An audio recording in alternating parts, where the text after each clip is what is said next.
What is up, everybody? Welcome back to the Debbie Rao YouTube channel. We're back with our top 25. We're at number 6, Ole Miss Rebels. We're looking at Lane Kiffin's team out there. We're going to be diving into the recruits, transfers. Man, do they have some damn transfers coming into Ole Miss. Impact players, the recruiting class as well. 2024 schedule. Hey, what does it look like? What's their win total? What do we expect from this team? And hey, our boy Jackson Dart, we're going to be talking about him. But before we get into the 24 team, let's talk about 2023 real quick.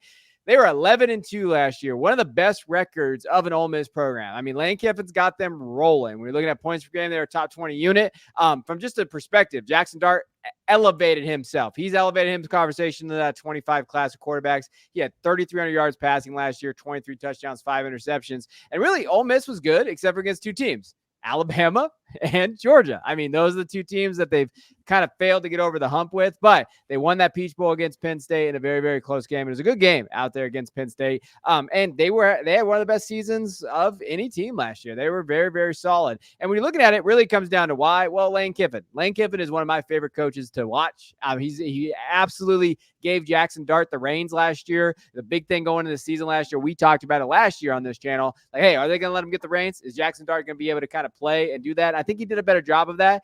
Points per game, they were at 31.9 at number 28 in the nation last year.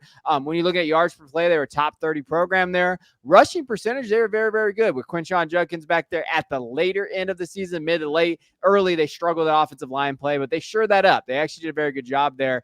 But rushes per game, they were a top 12 unit. They averaged 41 rushes on the ground. That was also with Jackson Dart when you're thinking of him as a runner. From a passing perspective, that's the area they need to improve, right? Pass play percentage, they were 108. They didn't pass very much.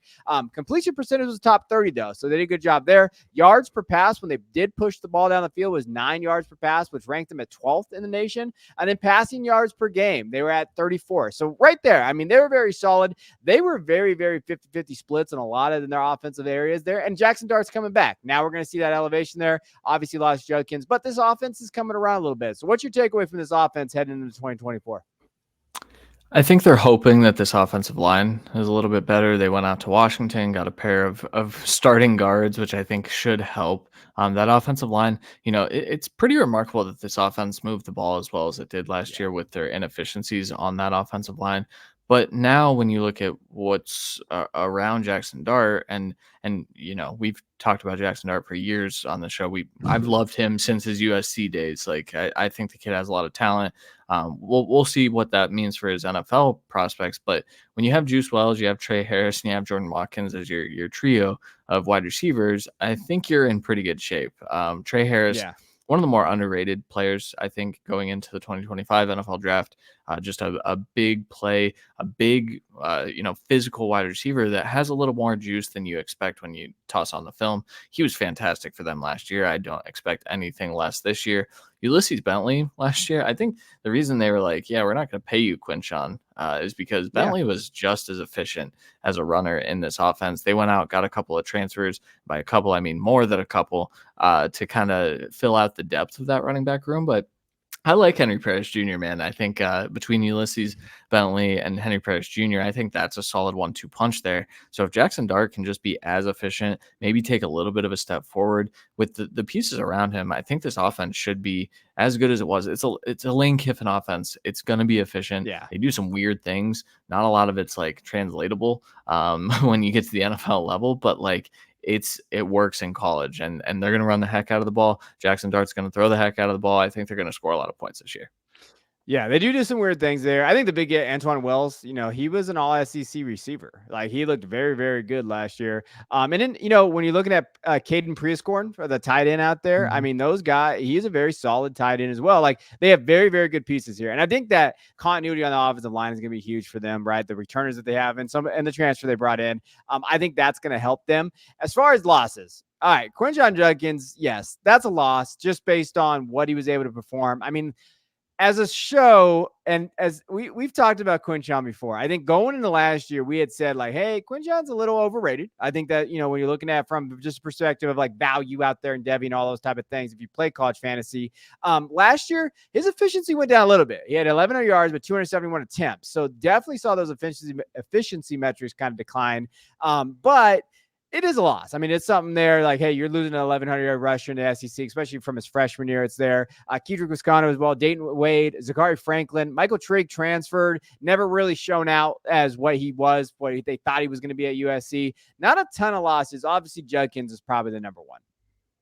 Yeah, but I think a lot of Ole Miss fans will probably say that it They might will. be a net positive because of that was a pretty ugly breakup between Judkins and Ole Miss. There's a lot of It rumors was. flying out there, and Judkins isn't doing a very good job of shutting those down. He's been on social media with some shots at Ole Miss, so it might be a net positive where it's like maybe that got a little more toxic than even the Mm-hmm. public knows. So, but you're right, like talented player.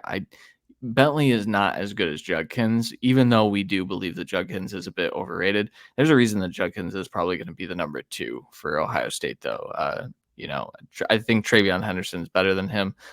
Obviously, an addition for them, but might not be that bad for Ole Miss. No. I mean, it won't. But I do think that like I think you're right about kind of maybe the addition by subtraction. There was a lot of weird social media posts too, like Instagram stuff. Like there was a lot. Even Jackson Dart got in on it a little bit. So like I do think that when you're looking at it, and that's the one thing about Lane. He does hold kids to a high standard. I think he's one of those coaches that too, like, you don't want to be here, then leave. Like, we're gonna find some people, we're gonna find some pieces. And he believes in his system. Lane is the type of guy that believes in his system. So he's gonna say, I'll plug in whoever. From the recruiting side, when you're kind of diving in what they did here, again, they're never getting those 5-star guys. They have no 5-star recruits here. They're going to look for guys out there. To me, they had a number 17th overall recruiting class, 21 composite. We're going to get into the transfer. They're number 1 in the transfer portal. But, Norio White, he was kind of their big get at the wide receiver position, number 11 at the position there. I'm not getting a ton of buzz like other people, but definitely a solid wide receiver. Cameron Beavers, 6'3", 305, 4-star kid there. And after that, you just kind of filled it with some 3-star kids. And that's really what they do. They fill it with 3-star. They look for those wide receiver positions because of this offense, and then they just go out and address it in the transfer portal. Yeah, I mean, I think the transfer portal being open is the best thing to happen to Lane Kiffin and like this current era of college football because, this would be more of a struggle if they couldn't bring in some of these transfers, which, like we talked about, they brought in a ton of those. So I think when you look from a roster building perspective, if you're planning on bringing in a ton of transfers, there's only so many roster spots. So you can't even really hit recruiting as hard if you go as hard on the transfers. So to me, this was a very calculated, like, we're going for it approach. And I think that's okay. If it doesn't work out, they can always hit the recruiting trail a little bit harder. This isn't my favorite class, especially of a top 10 team, top 6 team that we're talking about. But I think it makes sense when you look at how they constructed the roster. And White, the one thing about White that I wanted to bring up too is that he was a kind of a quarterback. There was actually a wildcat quarterback and then a slot guy. He is one of those guys that Lane's going to like. I think he's going to develop into something. He probably won't be relevant now, but White is one of those guys. Lane just develops those dudes. And that is like, he looks for athletes. He says, hey, what can they do for him? So just be on the lookout for that. But we got to dive into these transfers because there's a lot of them. There's more on the defensive side. We'll get into those. But when we're just going, overall here, Henry Parrish, Julius Bello, like, he did a very, very good job of addressing needs at that line position. Julius is from Washington, and we talked about Washington when we talked about Alabama. They had the number 1 rated offensive line class in the country last year, or excuse me, offensive line, just offensive line. I don't know why I say class out there last year. And they were really good. 6'8", 342 offensive tackle. Diego Pounds, offensive tackle, 6'7", 330 from North Carolina. And Diego Pounds was one of the most sought after offensive tackles out there. He was 95 rated transfer at On3. So they really wanted to go out there and get him. Logan Diggs is another interesting guy. I mean, he's been bouncing around forever. Remember, he's at Notre Dame. Now he's at LSU. Now he's at Ole Miss. Rashad Amos is a guy that I've really liked from University of Miami. Ohio, not the actual but those type of guys, they're a lot of fun to kind of watch. Yeah, I think an underrated piece here is Daquan Wright too. Just a good player. He came in as a 3-star recruit, 4-star transfer per 24/7. Like, there's some good stuff. So they have a little bit more tight end depth. I think, like we mentioned, Trigg had been a little bit disappointing. Prescoring kind of took that role over. I think they kind of upgraded that tight end 2 position, which is pretty critical, especially in this offense. I think that's going to be an asset that they didn't have last year. But yeah, man, like they went hard. Juice Wells coming in is a huge thing. I mean, like probably the most uh, underrated. I guess underrated transfer get because not a lot of people talk about him, despite him being one of the better wide receivers in the SEC last year. Yeah, I mean they went after these guys, and it really comes down to Jackson Dart. I mean he was efficient last year. He's one of the more efficient quarterbacks in college football last year. And especially I didn't talk about it, but he also had 8 touchdowns on the ground. Like his rushing upside, that's the one thing we've seen at him from high school, from USC, all those things. He does have the ability to extend plays, and he's gotten better with his ability to throw on the run. Like when you watch him play, you're like, oh hey, this kid can definitely get out of the pocket. He can throw it. He can throw it quick. He reads the defense as well. I think that's the one area that he's improved on. I know Lane has talked about his ability to do pre-snap reads and defensive recognition at the line of scrimmage. Like those are the things that you hear. You're like, oh, he knows coverages now. Oh, okay. Well, that tied with his athleticism is huge for Jackson Dart. Ulysses Bentley's there, Trey Harris, Antoine Wells. Really, those are the guys, right? And that running back room is definitely loaded there. And if this offensive line is better, Ole Miss can score 40 points a game, like pretty consistently. Yeah, I mean, that's the thing. I think a lot of this does rely on Dart maybe taking that step forward, but also this wide receiver room is a lot better than the one they had last year. Yeah. You expect Trey Harris to take another step forward, and when you watched him last year, like I said, one of the more underrated wide receivers in the country, and he's now being paired with one of the more underrated wide receivers in the country. So I think this offense it won't be surprising. Like I said, Lane Kiffin offenses are always great, but this one has potential to not need to put up as many points because of what they did on defense too. Yeah, let's speak of defense here. Pete Golding's team out there, when you look at what they did last year, Lane talked about it in a press conference as I was diving into this stuff. When they got their butts kicked by Georgia, I was like 52-17 or whatever it was, he talked about they needed to get better up front. Well, boo boy, let me tell you, he got some dudes, and we're going to talk about them that up front, because when you're looking at the overall statistics from last year, rushing statistics, I mean, they were not great. They were a bottom 50 team, even to the hundreds when we're talking about pony rushing yards per game, pony yards per game. They gave up 158 rushing yards per game.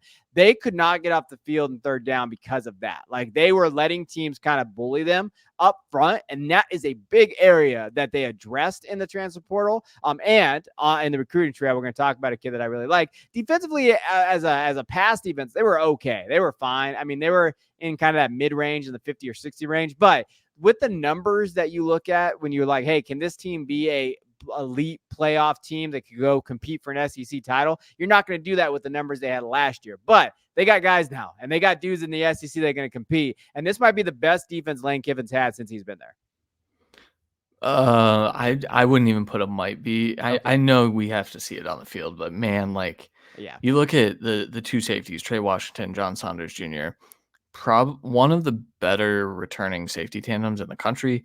There are a few that I might stack ahead of them, but as far as consistency goes, I think having those two to kind of anchor that back end of that secondary is really, really beneficial, especially when you're adding Trey Amos as your CB1 at this point. Mm-hmm. And then Chris Paul in the middle there is a fantastic get on the portal as well. That's so essentially when you're building out a defense, you want to be solid up the middle, right? So now we're looking at Walter Nolan coming in as a transfer to anchor the nose tackle position, Chris Paul right behind him, and then those safeties to kind of hold it down on the back end. Mm-hmm. I didn't even get to talk about Princely Umanmielen. I always mess his name up. I apologize, Ole Miss fans. But like, if he can, get through some of the off-field stuff, because I think that's there. One of the most explosive players in the country, as far as like getting to the quarterback. And man, I look at this defense and I'm like, man, Ole Miss is legit. Like they have Mm-hmm. some dudes. If it all comes together, that'd be great. Texas A&M also had dudes at one point, and it didn't come together. So it's all about how they can gel, how this scheme can kind of highlight some of their strengths. But as far as talent goes, this is one of the better defenses in the country. Yeah, it is. And I think the big thing is like with Princely, like we're going to get into it a little bit. He's just got to not take plays off. I think that's the big knock out of him is like, hey, he takes plays off, because when he doesn't take plays off, he's a top 5 talent out there. Like he is that good. And so if Lane can tap into that, I think that's going to be big. Goalie as well. Like if they can tap into that, I think it's going to be huge. And when you look at losses, I don't really know if they had a ton of losses. I put some guys there on here. I like Jeremiah John Baptist. I thought he was good. 54 tackles last year, half a sack though. I thought he was okay. And when you're looking at some of these other guys out there, they didn't lose a ton. Like when you're thinking of like just there, DeAndre Prince, Cedric Johnson, Dejon Anthony, other guys. I didn't think they lost a lot of guys here, and they added so much. I don't think it's going to hurt them. Yeah, I would say probably Prince is the one that you might feel early, but Mm-hmm. like they added so many corners to this group that like I think they're gonna come up with something that can kind of replace that production. Dejon Anthony was a good player for them as well last year. Ashanti Sistrunk, I think that they're fine players, but not irreplaceable players. And quite frankly, I think they've been upgraded on the transfer portal. So to me, notable, yes, but not to the point that they can't be good despite it. No, absolutely not. And when you look at the recruits, so they did a very, very good job on the defensive side. They added some 4-star kids. When you're looking at Cam Franklin, Jeffrey Rush, Anthony Robinson III. The one guy that I wanted to point out, because I've kind of written some stuff about him, William Eccles, I believe is how you say his names, or Eccles, however you want to say it there. They love this kid. 6'2", 312. He was an interior offensive lineman, but then when you click into the 247 points, he's a defensive lineman. So he is a defensive lineman there. And this kid, when you're talking about him, watching his tape. So we have a Substack here at the Deborah Royale, and I'm talking about him as being one of those impact freshmen. He is freaking fun to watch. He is so fast at that size, and he just gets in there. And you know what he plays with? He plays with an edge. Like he just goes after guys. And when you're watching that tape, man, he wants to win. And I think he's going to make an impact this year. I think he can get out there. And I think even though this defense is so good, I think that Williams is going to be a big rotational piece in here. And I think we're going to be talking about him for a long time at Ole Miss. Yeah, this might be the big boy version of Travis Hunter when all is said and done. We might Mm-hmm. flip him over to the interior offensive line again. That'd be great. No, but he's a fantastic talent. You're right. He's so fun to watch. I think that the reason they moved him to the defensive line is just so that he can get in that rotation pretty Yeah. early, because they went out and got so many transfer guards and an offensive lineman that I think would play ahead of him. I think that's part of the reason. I think you can also make an argument that he was just so much better on defense. But when you're good enough to be a recruit as an interior offensive lineman and then switch in the meantime, that means that you're just an elite athlete that should be on the field. So I think he'll see some time. I think he's probably going to push like Cam Franklin, Jeffrey Rush down. And so those guys will have to wait a little bit. Anthony Robinson could rotate in a little bit. But outside of that, this is the side where I think that they did a good job in building that up. And, they went out and got transfers, but they also hit the recruiting trail hard enough where they're not going to be depleted when all of these guys leave after this year. No, 100%. And when you look at transfers, all right, there's a lot of guys. I'm not going to name them all off. You can kind of see it there. But the big guy for me, Walter Nolan, Texas A&M transfer defensive line. He was the highest rated transfer in the transfer portal this year, according to On3 at 98 rating there. The last 2 years when he's playing at Texas A&M, he appeared in 22 games. He had 10 starts on the defensive line. He really got 37 tackles, 8.5 tackles for loss, and 4 sacks as a sophomore. He was very, very good. He is also up for the preseason, when you're looking at it, the Bronco Nagurski Trophy and the Outland Trophy. So the Association of America, football writers out there vote on that. He's on the watch list, man. And this kid is what could win them the SEC or make him go to the playoff. Because if he hits his ceiling, this defense is going to be freaking formidable and almost impossible to stop up front. Game wrecker. I mean, Yeah. when he's on, probably a top 20 pick in the NFL draft. So like, that's certainly there. Now we'll have to see him as he gets more accustomed to Ole Miss. I think, with all this talent around him, it's going to be really hard for him to be bad. And I do think that he's one of those guys that will still stand out despite all the talent around him.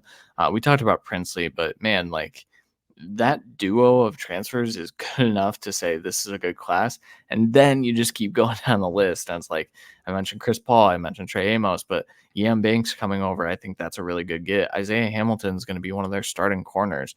Like they went out here, Brandon Turnage is going to be on the field a ton. They went out here and got guys that can play now and make them compete for a championship. And kudos to them for doing the transfer portal in the exact opposite way of Dabo Swinney, because like this is the way to do it. Go for a championship. You've got an experienced quarterback. You've got a good offense that you believe in. Go hit the portal hard for your defense, and I think we're going to see that it's going to be beneficial. Yeah, I mean, Amos, too, is the other one. He played in all 14 games last year for Alabama, and he was very solid. Like, he's just a solid piece. Like, so they didn't just go get dudes that, like, hey, ceiling guys, they got depth pieces here. Like, if they get some injuries here, they can plug and play a little bit and rotate, which they're going to need. SEC is brutal. We're going to get into the schedule here in a minute. But big thing for me, impact players, Walter Nolan's my guy. Like, I think that if he is that guy, he wins the awards that they think that he's going to win. If he can step up and be that guy there. Princely, Trey Amos, I put him on here. Chris Paul Jr. as well. And then Jared Ivey. I don't want to throw all transfers out there. But like Jared Ivey's another guy that they've been talking about as being possibly that guy, get after the quarterback. And just a starter, kind of understands that system really well. Could have put John Saunders on here, JJ Payos, those type of guys. But Ivy too, they have big hopes for Ivy that think that he can be kind of their pass rusher. Yeah, man. Like we've talked about, there's just such a plethora of players to pick from here that it's like, man, I could make an argument for Trey Washington on this list. I could make an argument for John Saunders, like you mentioned. So, but overall, I just think that's a good spot to be in when we struggle to put together the list of impact players. That's much better than us trying to find where the impact players could come from. They're in a really good spot on defense here. Yeah, 100%. Now let's get into the schedule. So 9.5 wins is still where they're at. There's some books 10.5, but most are sitting at 9.5. SEC schedule really at Wake Forest is tricky. I hate that offense. But then Georgia Southern versus Kentucky, at South Carolina, really comes down to at LSU versus Oklahoma, at Arkansas versus Georgia. Like those have been some very tough games there. Egg Bowl is always hard. Like Egg Bowl is always weird. They always got weird crap that happens in that game there. But 10 wins is not out of the question here. I do think that they can hit the over here. Where are you leaning here with these guys? Well, quite frankly, I think they're a better team than LSU. I think they're a better team than Oklahoma. I think you can make a case that this could be the year that they beat Georgia. I wouldn't bet on that one, but like I would bet on the others. And so to me, this looks like another like a 10-win team is a step back from last year, which is crazy to think about. Yeah. But I do think the schedule is a little bit tougher. So I'll go with 10 wins. I'll go with the over. I do think that this defense will come together and kind of be that solid piece that they haven't had. If you put this defense on last year's team, they're competing for a national title. So and when we talk about the offensive line being upgraded, the offensive pieces being upgraded, it's just really hard for me to see them taking a step backward, I guess. I struggle with that too. I go back and forth on this line. This has been a very, very tough line for me when I was kind of diving into it, because you're sitting there at 9.5 and you're like, man, if they lose that game early, if they lose something, they get tripped up. At LSU is going to be tough versus Georgia. Even at Florida, I mean, I think Florida's underrated, where I think that they still will compete. But if you're going to get Florida at any time, it's late in the season, because if they got destroyed in that schedule, they might already give up, and Napier might be gone. So it's one of those things where it's like, hey, you'd rather play Florida probably late in the year. I think I'm going over. I think this defense can hit it, and I believe in Jackson Dart. I think that when you're looking at Jackson Dart moving forward and just talking about kind of their outlook, I think that I think this team can make the playoff. And you know what? I want to see a Lane Kiffin team in the playoff. I just like Lane. I've always liked Lane. I think that he's great for college football. He keeps it real. He's a top 5 follow on social media because he just trolls people. But he's learned so much. He's got Ole Miss to where they need to go. He didn't leave for the Auburn job, whether or not he got, a couple years ago, if he got offered or not. He stayed at Ole Miss. I love what he's built, and I hope that Jackson Dart can make a playoff, because I think he is extremely talented there. So I think I'm at the over as well. Yeah, this team to me, if they get into the playoff, I think anything can happen. I struggle because the two teams that they lost to last year certainly gave Jackson Dart his fair share of issues, and another year of experience. Does he correct that? Like, does he come out and and, throw some haymakers against Georgia, I think that would be beneficial. I think there was also the offensive line was a problem in those games last year. They couldn't match up. I think they match up a little bit better, but I would still say that that's probably still the weakness of the offense. And so I do struggle to see them being an actual title contender, but I also can see them pretty easily getting into the playoffs. I think, we've talked about it, but like 3 or 4 teams from the SEC in the playoffs. I think Ole Miss is one of them. And I think this team is going to be a lot of fun to watch, as they always are. This offense is going to put up points for sure. So we'll just have to see how the defense comes together. But overall, I think they have every shot to compete for the SEC title even. I think they do. And I think that's awesome to see out there, because I do think when you're looking at their schedule, it plays out that well. And Lane is definitely, he's built this team, and it's a great job by Lane. Hopefully he gets that defensive side kind of going. If they're a top 5 unit, they're right there, man. They're going to compete and get in there in the playoff. So let us know, Ole Miss, where you guys think. What are fans? Where do you think you're at? What is your over under? Do you think they hit the over on 9.5? What do you think of this team? Do you think you can make the playoff? I know you guys, I think it'd be a great thing for your program if you did make the playoff, especially with I love the fan base out there. You guys are great, and especially with what Lane's building. So let us know in the comments what you think. We'll see you guys on the next one when we jump into the top 5.